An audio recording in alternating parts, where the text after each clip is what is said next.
Hea sõber, täna räägime Jumala tahte otsimisest. See on üks kõige olulisem küsimus iga uskliku elus.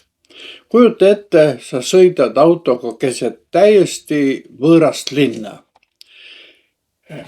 Mis sulle rohkem meeldiks? Kas proovida meeleheitlikult aru saada keerulisest paberkaardist ja aadressist või see, et sinu kõrval istub keegi, kes tunneb läbi ja lõhki seda linna ja teekonda soovitud aadressini. Ta on juba seal isegi korduvalt käinud. Kahtlemata oleks viimane variant palju parem ja turvalisem.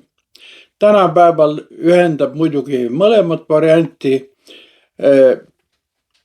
GPS, aga siiski kumb on parem, kas GPS või mis hoiatab ummiku eest või keegi, kes istub su kõrval selles ummikus ja rahustab sind. Vaimulik elu eesmärkide ja valikute puhul jääb meile aga endiselt aktuaalseks küsimus, millist meetodit kasutab Jumal sinu elu juhtimiseks. Sageli me ootame, et Jumal annaks meile kiireid ja mehaanilisi lahendusi. Meile meeldiks, kui saaksime oma küsimused anda justkui mingi GPS-i kätte, et saada täpseid kiireid vastuseid. Aga Jumala tahe ei ole mehaaniline. Meile pakutakse siin midagi palju enamat. See on võimalus kõndida isiklikult koos Jeesuse Kristusega läbi meie maise elu keerdkäikude ja labürintide. Mõelgem Gideonile, kelle elu ja tegevust oleme käsitlemas. Ta pani üles villade proovi, et leida oma valikutele kindlust. Kuid Jumal pakkus talle midagi palju enamat, isiklikku osadust. Ta saatis oma saadiku ingli näol. Nii on ka meiega. Miski ei saa asendada meie isiklikku osadust Jeesuse Kristusega. Seda ei suuda asendada parim teoloogia, laitmatu koguduslik kord ega range ja loogiline moraaliõpetus. Me vajame, et meie elu juhiks hea karjane isiklikult, sest kui tema on meiega, siis kaovad ära ka puhtteoreetilised küsimused Jumala tahte kohta. Piibel esitab meile põhiliselt kahte liiki juhtimist. Kõigepealt on otsesed ja erilised korraldused, mida Jumal on oma lastele andnud, ja seejärel tulevad üldised põhimõtted, mis puudutavad erinevaid eluvaldkondi.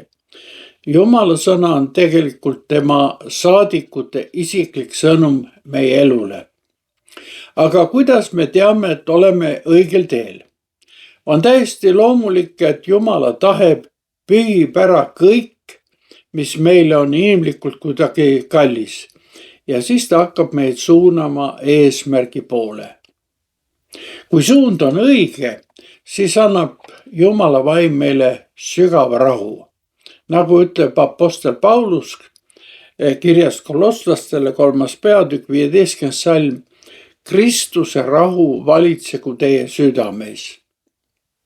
Usun, et ükski teine teema ei tekita usklikes nii palju sisemisi kõhklusi ja küsimusi kui see, kas üks või teine plaan on ikka pärit Jumalalt. Kuid lahendus ei peitu kõhklustes, vaid palvetes. Paulus julgustab meid kirjas Filiplastele 4. peatükk 6.7. salm tooma oma vajaduse tänuga Jumala ette, sest siis hoiab Jumala rahu, mis ületab kogu mõistmise meie südamed ja mõtted Kristuses Jeesuses. Kui me toome oma kartused ja kõhklused palves tema ette, kingib ta meile selguse, rahu ning kindluse. Mõnikord kuuleme usuringkondades selliseid väljendusi nagu heida end Jumala tahte alla või anna Jumalale järele. Need sõnad ja hoiakud võivad meis tekitada ka alateadlikult tunde, nagu oleks Jumala tahe alati midagi sellist destruktiivset, mis purustab meie isiklikud unistused ja elu. Muidugi ei tohiks me alahinnata oma patust loomust, mis püüab Jumala tahet alati tõlgendada omaenda mõistuse valgusel. Sellel teel käies kuuletume lõpuks ainult iseendale ja jäämegi iseendaga. Tegelikult on aga nii, et täielikult õnnelikult saame olla vaid siis, kui me Jumala tahet täidame. Issandaga osaduses elades annab ta ise meie südamesse igatsusi ja palveid, mis meie soove suunavad. Laul 37, salmid 3 ja 4 ütlevad väga kaunilt. Looda Issanda peale ja tee head. Olgu sul rõõm Issandast, siis ta annab sulle, mida su süda kutsub. Ja laul 145, 19 salm lisab, et tema teeb nende meele järele, kes teda kardavad. Seda kinnitab ka apostel Paulus kirjas Filiplastele 2. peatükis, öeldes, et just Jumal on see, kes meis tegutseb, et me tahaksime ja tegutseksime tema hea meele järele. Toon siinkohal näite elust enesest. Oletame, et oled korvpallimängus. Positsioonid vahelduvad, liikumine kiireneb ja on hetki, kus oled täiesti segaduses. Kuid siis piisab pilgust treenerile, kellel on mängust parem ülevaade kui sinul. Teie pilgud kohtuvad ja sul on kohe selge, sa oled õiges positsioonis, ründa ja viska. Täpselt samamoodi vajame ka meie oma elus taevase treeneri julgustavat ligiolu ja pilku.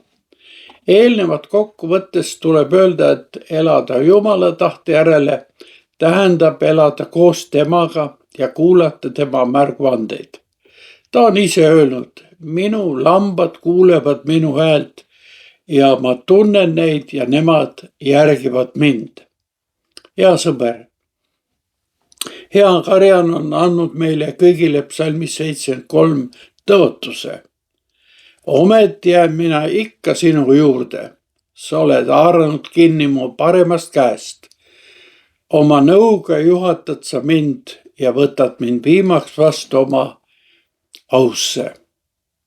Suur tänu, et võtsid selle aja, et koos minuga mõtiskleda Jumala juhtimise tahte üle. Kohtumisteni.